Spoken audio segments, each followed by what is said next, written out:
Hey, Uli. Hello, Vanessa. Good Hello. morning. Good morning. How are you? I am very fine. And instead of asking back how you are, I will ask you a very unconventional question.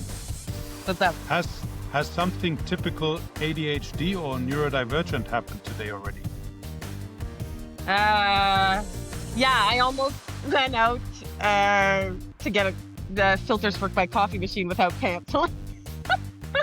Like I literally almost walked the door. I was like, shit, I'm not wearing pants. So yeah, that happened, which I associate with I was distracted completely.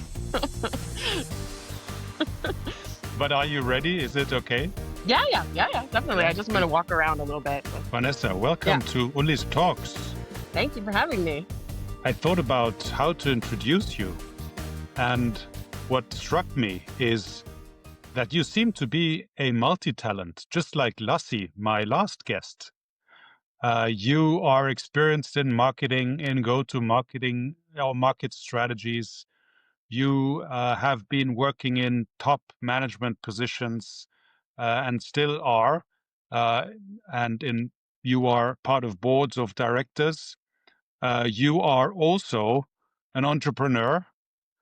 What I find super interesting is that you're seemingly trying to build a bridge also between AI and psychology Yeah. in your own company.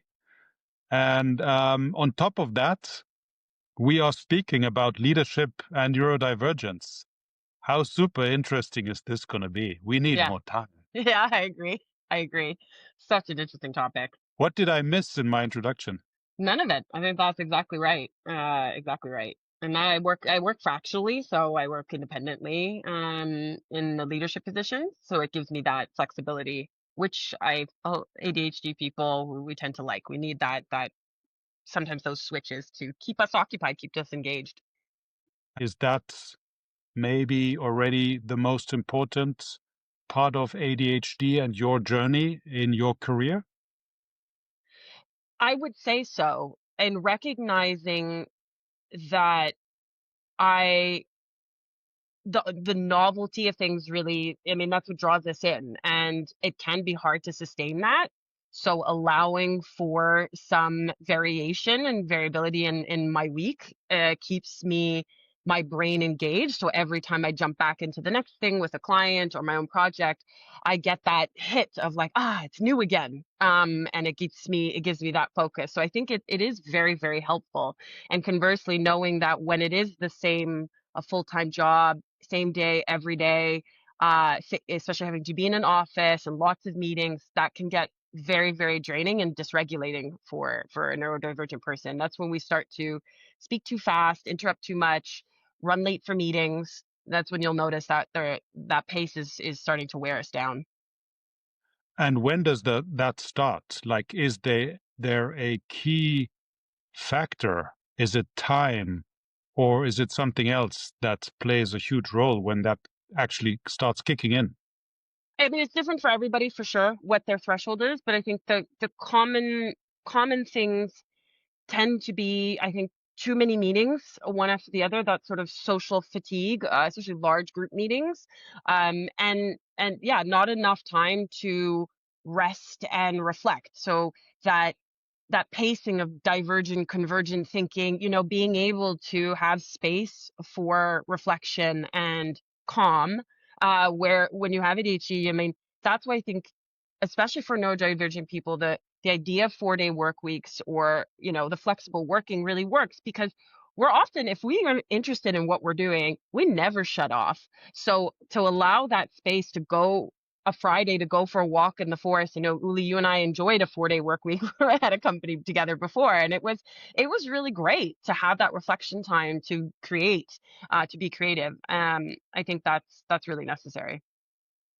Yeah, what I noticed from my own experience is that um, on one hand, I love routines and I really long for them. But then on the other hand, when they start actually kicking in or serving their point, I Yeah, need something new.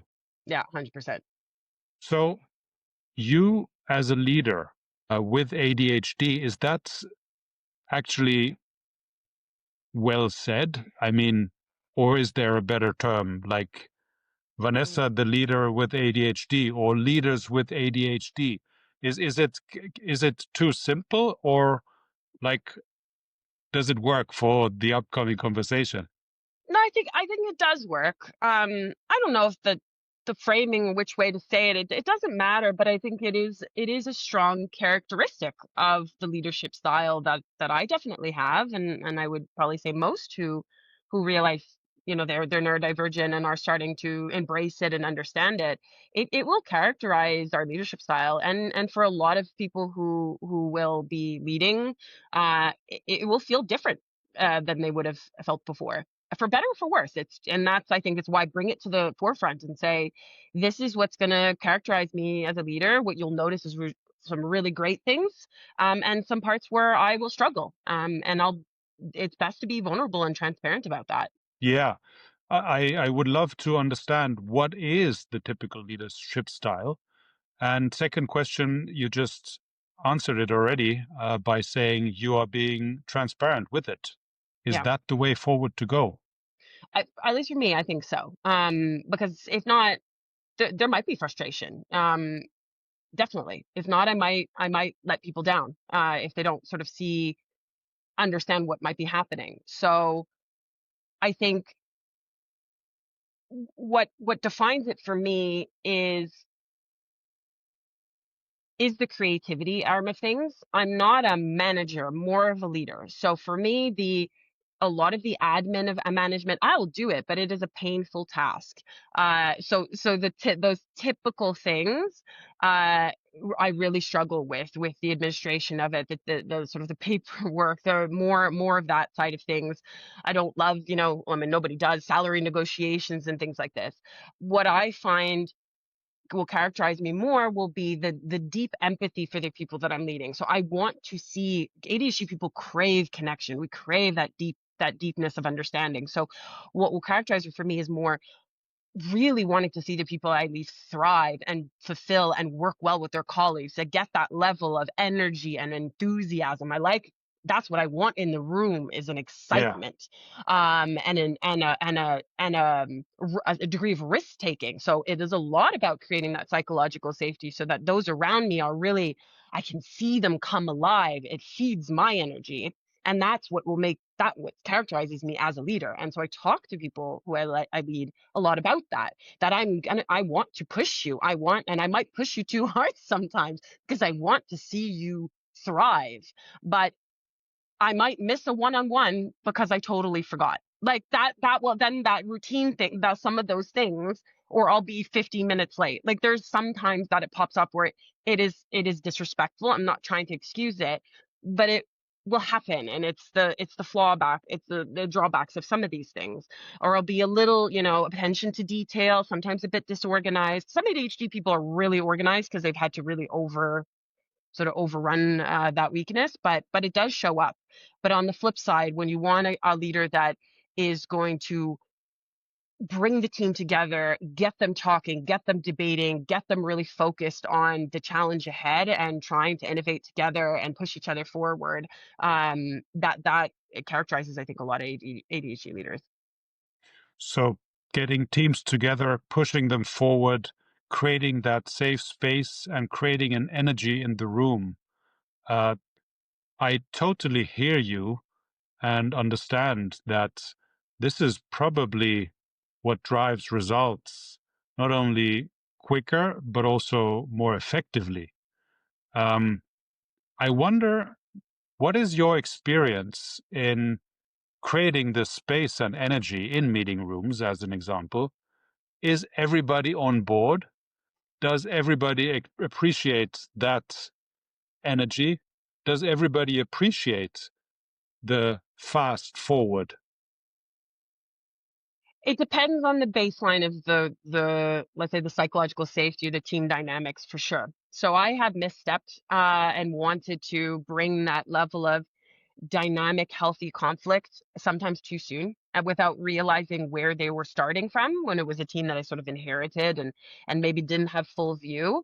So you have to be, and we're pretty good at that as ADHD people, of reading that room. So you realize that they're not quite ready maybe for some of that push to have that necessary healthy conflict and debate.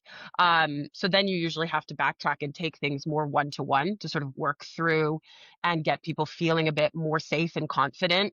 To be in the room and show up that way, and then you can try again. So no, I definitely noticed that when I'm wanting healthy debate, it you can see the tone shifts to more of a tone that's not anchored in a healthy relationship, right? It's not a healthy dynamic. Then I realize, okay, they're not there, or they shut down, or they're like, oh, like, no, we've talked about this so many times, like, and you get this sort of angry resistance, and you know that it's not quite there yet.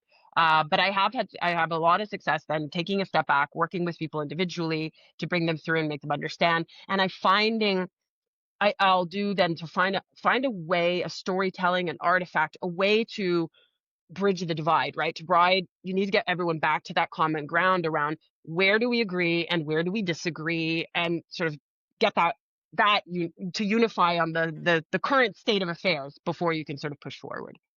Speaking about, discussing all of that in the team or in one-on-ones, and showing transparency about having ADHD, I wonder, do do all of the people actually understand what ADHD is, what neurodivergence is? Like, if you show that transparency, if you come into a team, if you basically, um, you know, speak openly who you are, what your leadership style is, how is the reaction? It's a good question because, once you're in it, it feels so normal and known to you, but it's for a lot of people, they don't quite know what that means. So I usually have to characterize it for sure. And I've had situations um, where there was a teammate, it was someone in my team who had ADHD, and very visible. It was very obvious in his character, and because I knew what it looked like, but others who didn't saw him as a bit challenging. They didn't quite know. Yeah, some of it was a bit challenging for them to navigate the communication style, the pace. Um, but when I was able to talk to those individuals about it and contextualize it, then everything kind of it settled. It was an understanding that was built. But yeah, a lot of people don't know. It's still not that well understood, and I think companies can do a much better job at the HR level to just. I mean, it doesn't take much. It's like a 30-minute little town hall something to go, this is what this is, maybe bring forward some people in the company who are more vocal about it, want to come forward, have them explain a little bit. And then everybody understood. Like, it's not rocket science. It really doesn't Yeah, take much to build that common understanding. yeah. How do peers react? Like, you work in senior management, in top management positions. You are part of boards. Are you as open with them like you are with your teams? And how is the response on that level? That is actually a good question. I never reflected on it, but probably less so. As my peer relationships, of course, will become more trusting, I do, but not out the gate. No. I think I try to mask a lot more there. Mm-hmm. Absolutely. Absolutely. I wish I was more vulnerable at that level. That's unfortunate. I didn't really think about it that way, that I've been less likely to be vulnerable at that level. And I'm not sure why, really. Yeah. My Mm. experience is that on management levels, the standard leadership style does not allow for vulnerability or for Right. openness. Only numbers count. Now I'm painting a very simple picture here. Yeah. Um, that's my experience, but I hope we can share some knowledge and some understanding with this talk on every level to I think basically make people understand that each one of us is individual. That's right. I think one of the reasons why it would be appreciated for to be more vulnerable in your peer group and in the management team, that has gotten me in trouble before, is when you're neurodivergent. Again, when you get excited about something, it's there's an interest that grabs you, and we tend to there's a lot of pattern recognition and systems thinking, very lateral thinkers that can creep into, getting into another team's business, right? And it is Yeah. often, my intent has never been to tell what to do. I am only trying to understand. I'm usually curious, and I'm trying to connect the dots between maybe that team's challenges or needs and the team that I'm leading. And I have gotten in trouble when that other person who's running that team is sort of like a little bit, why are you asking? Or why are you trying to sort of create this deeper connection between our functions that from their perspective maybe is not necessary, or there's a historical sort of conflict. But I've run into trouble, and I think it would have helped if I would have explained I have no desire. This is not, a lot of ADHD people are really not motivated by hierarchies. I mean, I'm very generalizing, but it is more to do with that system and bringing things together, and like that's really our end game. It's not to sort of take over or try to be your manager. That's never been the motivation, but it can be perceived that way. Yeah. The point you're making, in my words, and correct me if I understood it wrong, is that Mm, you are trying to focus on the topic itself instead, and you have no yeah, hidden agenda. There is no hidden ideas from a political standpoint, as an example. You just want to, you right. see something and you just want to fix it. But sometimes we swim too far out of our lane. That's a little bit of that frantic curiosity, and I'm not saying it's always good.